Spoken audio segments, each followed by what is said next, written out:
Thank you, Evgeny. Hello everyone. My name is Florian. I'm working as a research scientist with BMW. Yes, the car manufacturer, and it's my pleasure today to present to you my work about vector symbolic architectures. And basically, this is more or less a connection or a collection of the things that I did for my PhD. That I now successfully defended last year in December. And it's basically like a slightly changed presentation, similar to the one that I held for the defense. So I don't know about the format. I haven't been logged in for this webinar. So if there's anything unclear in the talk, or if I'm too fast or too slow, or if you want to ask questions in the middle, please feel free to do so. Yes, basically today I'm going to talk about vector symbolic architectures and my work, how I experimented with them for the use for automotive scene representation, and how that can be used in an automotive context. And I want to jump straight into the motivation. So when I talk about like automotive context or environment modeling, I mean in the context of autonomous driving, where we have a rich and redundant sensor set up, and the use of powerful machine learning components is increasing in recent years. But at the same time, these autonomous driving prototypes, they have limited onboard resources, but the machine learning and AI components require high processing power. But at the same time, these modern autonomous vehicle prototypes, they are still struggling with challenging driving situations, such as the one shown here. Whereas in contrast, human drivers are able to tackle such situations by using only their eyes as sensors. And according to the US National Highway Statistics Department, we're only making one fatal mistake in approximately 90 million miles driven. And we do so by using our brain, which consumes only roughly 20 watts of power, which is comparable to a lightning bulb. Whereas on the other hand, in autonomous driving, the majority of power is dedicated to computing. So there's definitely a gap and room for improvements. And in my thesis, I wanted to at least like approach some of these issues, and the focus is on a novel approach for automotive environment modeling, with the goal of generating high-level representations of the scenes, allowing for both symbolic manipulation and neural network learning. And the ingredients that I've been using are, of course, distributed representations, vector symbolic architectures, which also allow for implementation in spiky neural networks. So neural network learning is the second ingredient. And a little bit in parentheses, neuromorphic computing hardware, such as, for instance, Spinnaker or the Intel's Loihi chip, which would allow deployment and increased energy efficiency when those representations are implemented in spiky networks. So the research questions that I was focusing on is how could we encode automotive scenes in the substrate of distributed representations? And furthermore, do automotive tasks benefit from this kind of representation? So are these representations able to capture the semantics of the scene? And can neural learning algorithms leverage those representations for decision making? And finally, when looking at for instance, one of the tasks that I was focusing on, namely vehicle trajectory predictions, are the representations able to capture the mutual influence between traffic participants? And now I want to give you a quick outline. So we already looked at motivation and introduction. The next part will be about materials and methods. I will briefly go over the ingredients, the vector symbolic architectures, and how we use them to generate representations of automotive scenes. A short look at the capacity analysis, and then I will focus on automotive tasks, mainly on vehicle trajectory prediction, but also a brief look at how these representations could be used for anomaly detection, and I will conclude the talk by a quick summary and outlook. And I think for the next couple of slides, I can go very quickly over them because I think basically everyone in the audience is aware of that. So we're looking at vector symbolic architectures, and I am using a variant of the holographic reduced representations by Tony Plate, namely the semantic pointer architecture. And that means I have a subspace of a real valued vector space, element-wise addition and circular convolution, and the angle between the vectors, or the cosine similarity, is used as a measure of similarity. So vectors with a small angle between them are considered similar, and a large angle are considered dissimilar. And as I assume every one of you knows, that the nice property of these architectures is that two random vectors have a very high probability to be close to orthogonal, and which allows the retrieval of atomic vectors from structured representation, as shown in this very basic example below. And how can we now use this substrate to encode automotive scenes? And here I'm following the three-stage process suggested by Galland and colleagues. So if we have an automotive scene such as this one, the first stage would be the pre-processing stage. So basically generating a vocabulary. So looking at what are the objects or items of interest to represent in the semantic vectors.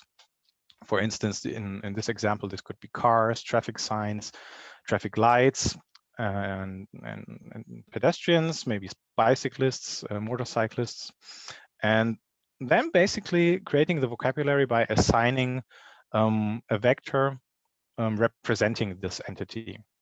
Maybe also other concepts, intangible concepts such as green, to indicate the status of the traffic lights. And the second stage is the representation generation stage. So once we have generated a vocabulary, then I'm building up a representation of the scene. And this could, in this simple example, this could be simply by binding the vector representing pedestrian to some vector encoding its position, similar for the car, and binding the traffic lights to their status green, and a vector representing a traffic sign to its meaning, in this case yield. And finally, the output computation stage. Here I simply use the generated scene vector as input for a neural network to solve some sort of tasks. And in my thesis, I looked at driving context classification, very deeply in vehicle trajectory prediction, which is one of the main parts in this talk, and anomaly detection. Regarding vocabularies, I mainly focus on random vocabularies, but I also looked at manually engineered vocabularies and automatically learned vocabularies, but they didn't show much of an improvement or a difference at all. So this is why I'm neglecting them in this talk.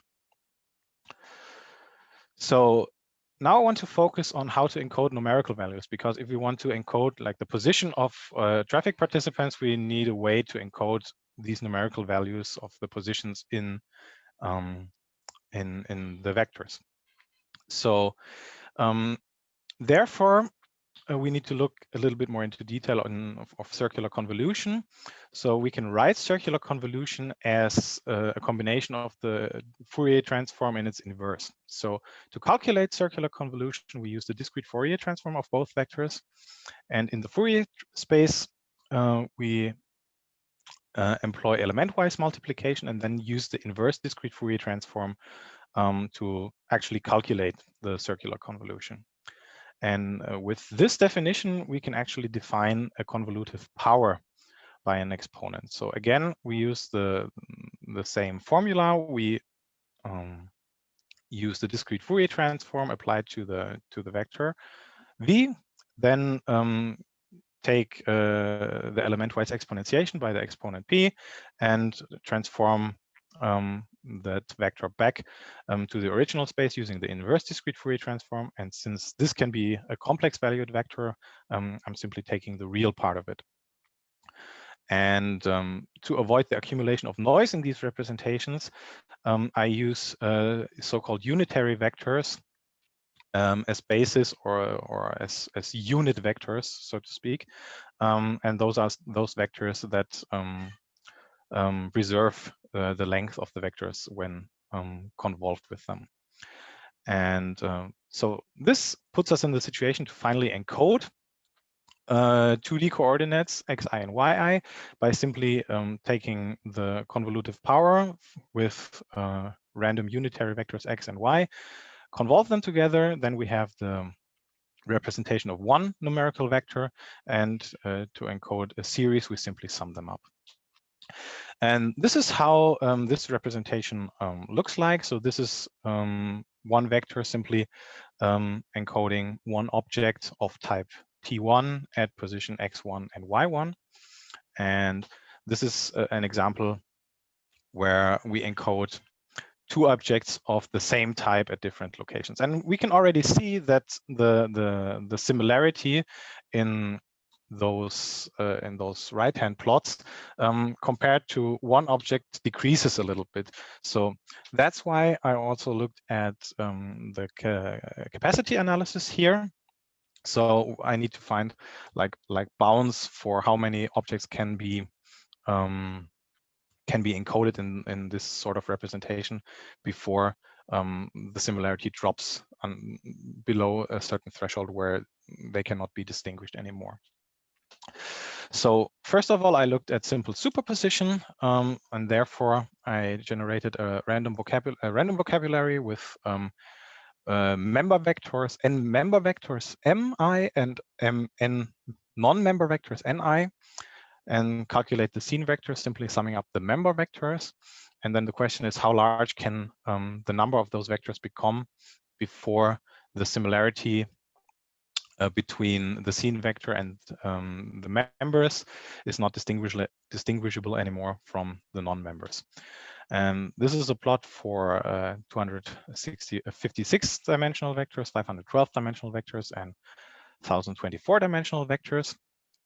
And as we can see, on the x-axis, we have the number of superpositions, and on the y-axis, the similarity. The blue box plots indicate the members, and the orange box plots indicate the non-members.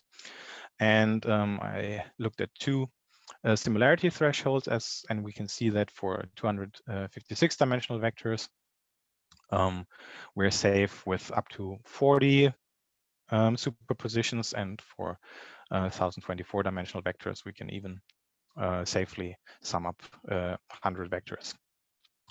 But and even if we use a weaker similarity threshold, these numbers go up accordingly. But we're not only interested in simple superposition, but also in the representations involving the convolutive power. So therefore, I conducted a slightly different experiment where I generated a vocabulary of vectors indicating the type, that's the TIs, and the unitary vectors indicating the units of the 2D coordinates. And then I calculated sets of natural numbers ki summing up to the total number of type vectors n, but ignoring permutations. And that's simply to generate a scene vector with the object type ti appearing ki times. So so basically, yeah, the object of type ti is appearing ki times.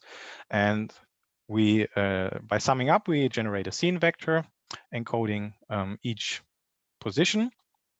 And then again, I calculate the similarity between the scene vector and discrete position values. That's basically the same as I did for generating this visualization. And these similarities are denoted as similarity of a member if the position of the discrete position value is close to the actually encoded value. And then we get a similar plot. Here again, we have the similarity on the y-axis and the number of superpositions on the x-axis. And again, we can see that with a total number of roughly 10, we are still safe for 256 dimensional vectors, and for the higher dimensions, that's we are safe with at least 15 superpositions. But we are also interested in this number of superpositions per class, as we have seen in the example before. And here, again, now we have, again, the similarity on the y-axis, but now the number of superpositions per class on x-axis. And here we can see again that now the number of superpositions per class drops a little bit. So for the 256 dimensional vectors, we can safely add like up to 6 items per class. But we also have to note that the more items we add up, the noise of the non-members increases. So that's something to keep an eye on. But still, for the higher dimensional vectors, the similarity of the members is still high enough compared to the non-members to be distinguishable. And now I want to focus on and turn the attention to the task of vehicle trajectory prediction. And basically, the task here is now I want to start with an example here. So in the upper row, you can see the camera images from a BMW prototype vehicle, front view and rear view. And basically, the idea or the question is, how can we predict the motion of, or the positions of the target vehicle, which is indicated by a red box here, for the next couple of seconds. So in the lower row, this is a visualization of the positional data. So the ego vehicle is indicated by this black dot. The green dot indicates the position of the target vehicle, and the blue line indicates the past motion, and the orange line indicates the future motion, and these gray lines is the motion of the other vehicles. And basically, the idea is to predict the orange line based on the blue line and the solid gray lines. And before I want to talk about how I actually approached this this task, I want to show you the data that I've been using. So I'm using 2 data sets here, a BMW onboard data set, which is recorded with a BMW test vehicle's onboard sensors, which is proprietary data. And the data comes in the form of pre-processed and already fused object lists with all information being recorded relative to the ego vehicle. And in contrast, I'm also using the NG Sim US Highway data set, which is recorded with external cameras observing a highway segment in California. This is publicly available data, but there is no ego vehicle involved. And regarding pre-processing, since we're using 2 data sets, I'm trying to predict 5 seconds into the future based on the previous 5 seconds. And to make the data sets as comparable as possible, I interpolated the data with equidistant time steps of length of a quarter second. Since both datasets come with different sampling frequencies, and for training and testing, I divided the vehicle samples into 90% training and 10% testing.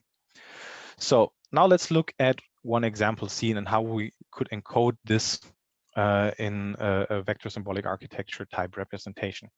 So again, we have the camera images on the right-hand side, and a depiction or visualization of the positional data on the left-hand side. And the target vehicle that we're trying to predict here is again highlighted by a red box, and is in the positional data is encoded, indicated by the colored lines.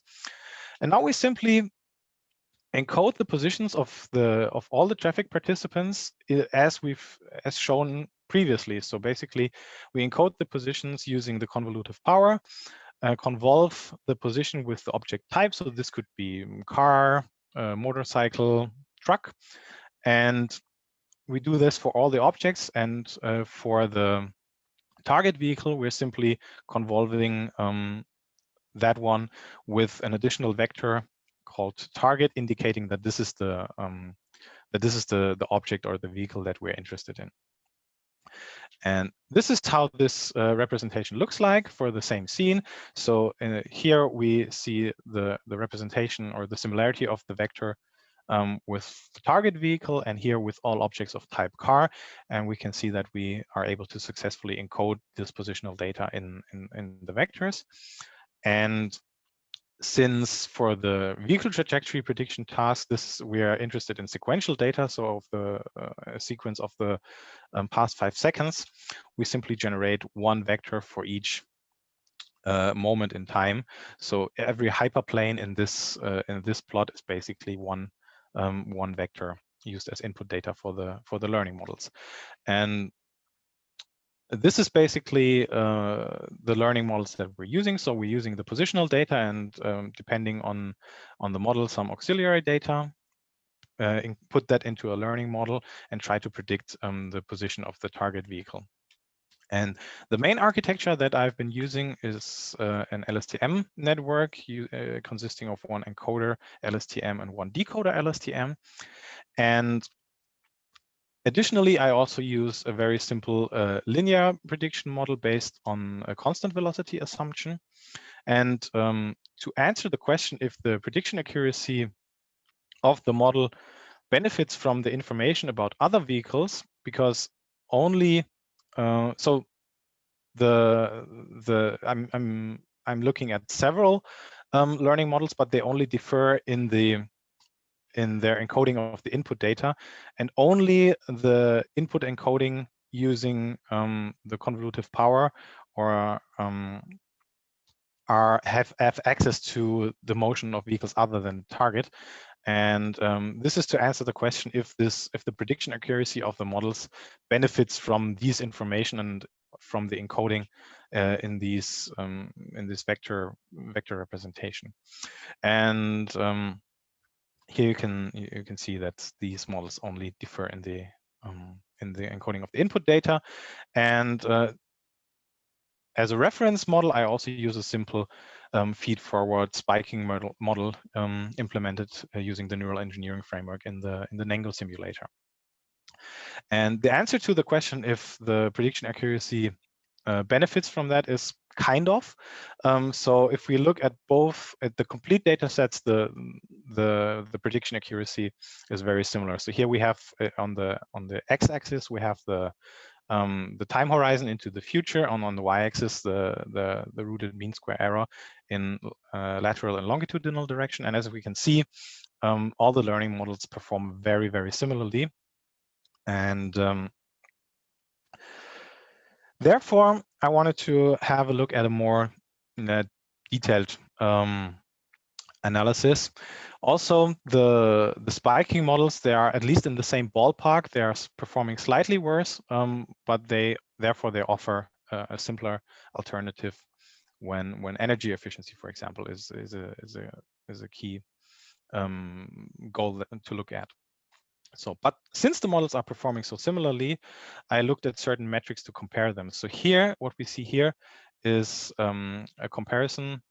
So the blue bar indicates where the convolutive vector power performs best in y direction, and the orange bar indicates where one of the other model performs better. And we look at the distance between the target and the closest other vehicle, the distance between the target and the ego vehicle, and the total numbers of vehicles present in the scene. And the lower plot here simply is the difference between the blue and the orange bars in the upper plot. And hereby we can see that that in crowded situations where the distance between the target and the closest other vehicle is smaller than 20 meters, and where the distance between the target and the ego vehicle is smaller than 20 meters, whereas at the same time there are at least 3 other vehicles present in the scene, those are the type of situations where the models actually benefit from this kind of representation. So in summary, all models perform very similarly. Differences are only apparent in or visible in specific situations, and the spiking models offer a simpler alternative for potential deployment on neuromorphic hardware.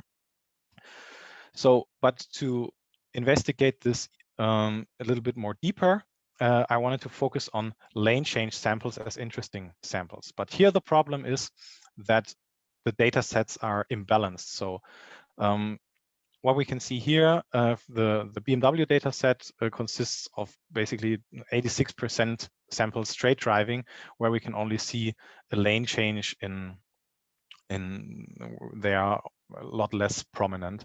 And for the ngSim dataset, this discrepancy is even higher, with 95% of the samples not containing a lane change performed by the target vehicle. So to investigate if this imbalance has an impact on the performance of the models, I conducted the following experiments. I trained all the models on the complete data set and only on the lane changes, and then evaluated those models on the complete validation set, only on the lane changes, on the crowded samples according to the metrics that I've introduced in the previous slides, and in the crowded samples that contain a lane change only. And here the results look a little bit different. So this is again the overall data set results, so trained on the complete data set and evaluated on the complete data set.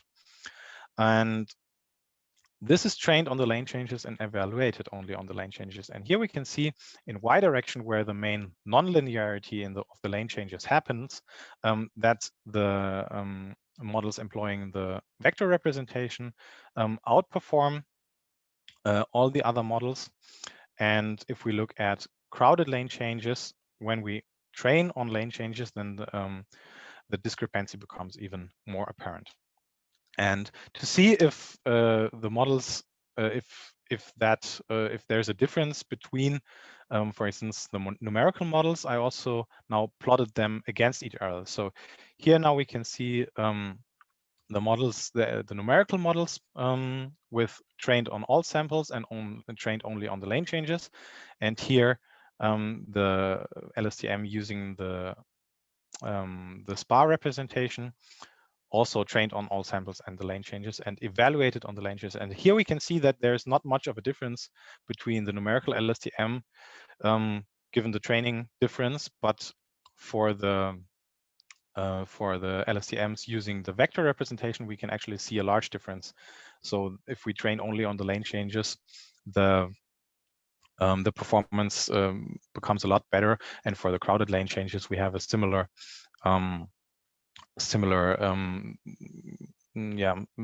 approach. So thereby I conclude that this is not like a feature that you just simply train on the particular class of lane changes and then all the models improve. No, the numerical LSTM does not improve, but the vector representation does improve. So thereby I conclude that the additional information encoded about the other traffic participants is valuable and it's helpful, but you have to look very specifically in your data to actually unfold these differences.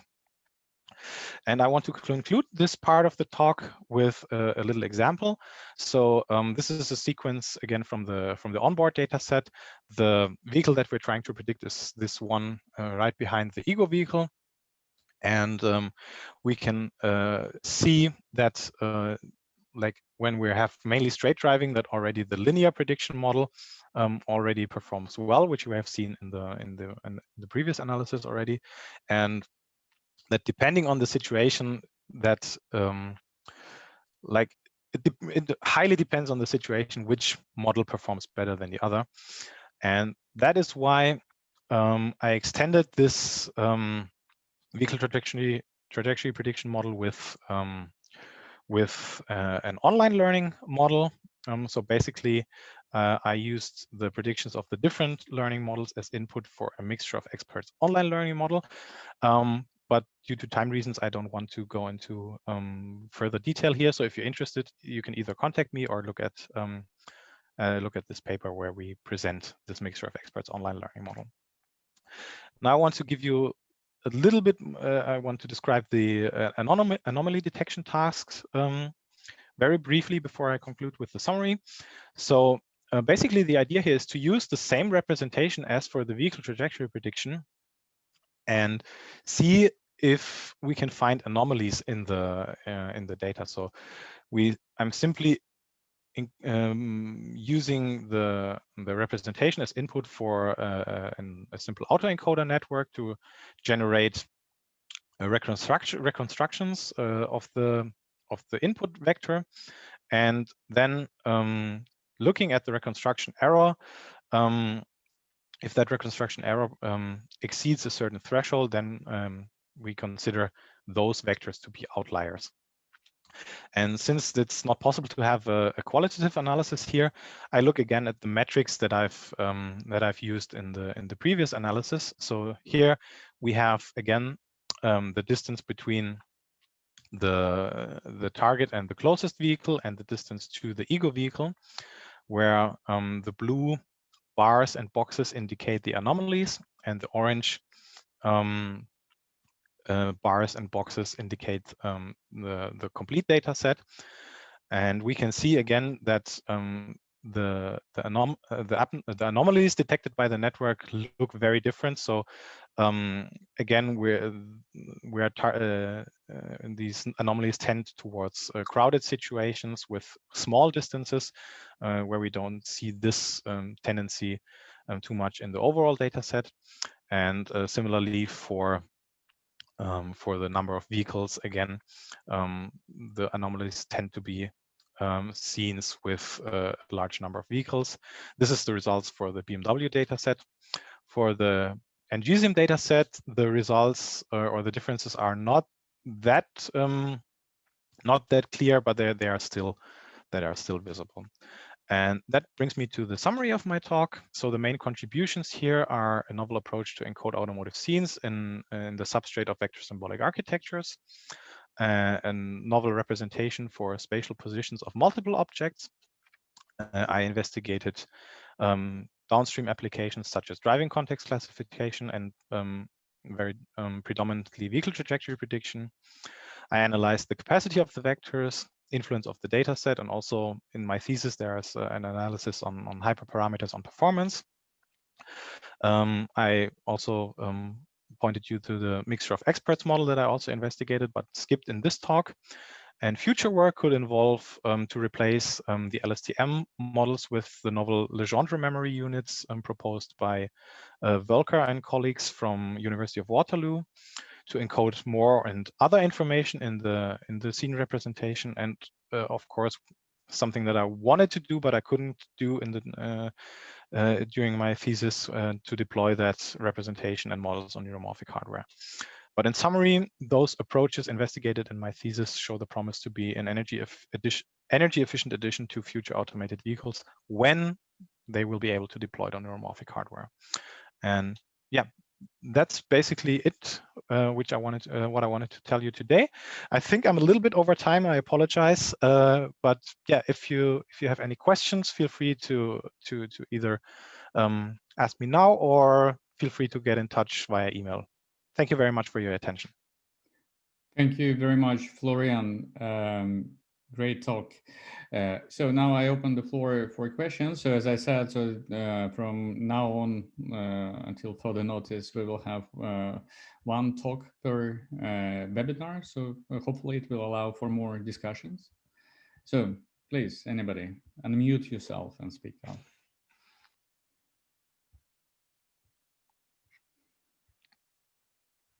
So.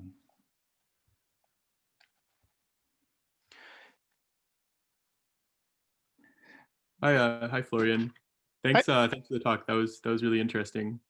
So one question I have is, so you mentioned this as the sort of end goal being energy efficient analysis on these autonomous vehicles. So one thing that I was wondering about that is it seems like a lot of the complexity comes from analyzing the basic image that the scene that the car is receiving, right? So like estimating the depth to other things and like segmenting the image and stuff. So do you have a sense of what the trade-off is between the complexity of that kind of pre-processing the sensor data versus doing analysis on the process form the sensor data is? Mm-hmm. Yes, so I moved over this part in the talk very briefly and quickly. So the input data that I'm using here is already pre-processed object lists. So I'm not concerned with like data pre-processing in terms of receiving an image or receiving LiDAR data or receiving radar data and then trying to make sense out of it and put that into the representation. Much rather, I already have like abstract object lists where I have like an object where with like properties of position and type and so on, which is already pre-processed. And you're right that this is like a very yeah, image processing and also processing of LiDAR data. That's something that consumes a lot of energy. But yeah, I can basically go back to my first slide. So here, this is an analysis of how much power is consumed by the different units or sensor units within the car. And as we can see, the computing is very predominant compared to, like, for instance, the amount of power that the camera itself is consuming. So yeah, I would definitely say there's room for improvement. And there's also lots of work that's going into like accelerating or making these components, doing the pre-processing more efficient, with neuromorphic computing being one branch of them, but also looking at traditional hardware. So yeah, I cannot give you any hard numbers regarding how much, for instance, image classification, how much energy that consumes. I would have to look that up. But does that kind of answer the question? Yeah, it does. I mean, basically, it's just sort of this like question of, a lot of HD computing or these vector symbolic architectures for machine learning applications. A lot of the complexity is pushed into the encoding procedure, and so it's just interesting to think of like how the improvements in learning efficiency trade off with the complexity of encoding. Yeah. So, but yeah, no, that answers the question. Yeah. So basically, the hope was, or the hypothesis when starting this out was that the representations would capture these like the influence between the traffic participants when we encode them, and with the analysis that I've conducted, I could kind of show that, where like when we train only on the lane changes, that then really the benefits become obvious. But you have to really dig deep to actually find those differences. And so yeah, I would hope for that, to further proceed here. And maybe if someone is interested in this kind of thing, I would also be happy to like further work on this and maybe also collaborate. So if anyone is interested in this, please let me know. Cool, thank you. Yeah, thanks. I have one question in the chat here from Nathan. You showed capacity statistics for multiple vectors length through 1024. What vector length did you use for the trajectory prediction? Are you muted? Sorry. Yes. So for the vehicle trajectory prediction, I used 512 dimensional vectors. I also analyzed if higher dimensional vectors are benefiting, and I don't have that in this presentation, but increasing the vector dimensionality slightly improves the results, especially for the publicly available data set. But not that significantly. So the 512 dimensional vectors seem to be like a good trade-off between representational capacity and computing power restrictions, so to speak. I have a question on of my own here. So you, for the analysis, you use the LSTM, which is kind of a deep architecture. Yeah. Did you try, or maybe if not, maybe you can have an idea how more lightweight architectures would behave here, like echo state networks, I mean, suitable for time series analysis. Yeah. So let me just quickly go to back to that slide. So yeah, so I also looked at the simple feed-forward network, and the feed-forward network didn't use all the vectors, but only a sum of like the last vector, the middle vector, and the most recent vector, and that performed surprisingly well. So in the longitudinal direction, there's it's a little bit worse, but not that much worse. So that's the cyan and the pink line here, and so that's actually performing not too bad. So yeah, I haven't looked at other time series architectures, but that would be definitely interesting to look at, especially since the simple feed forward network performed quite well. So it would be definitely interesting to look at more lightweight architectures, and that's actually a very good point. Thanks. Any more questions from the audience? So let's wait a couple of seconds. Sure.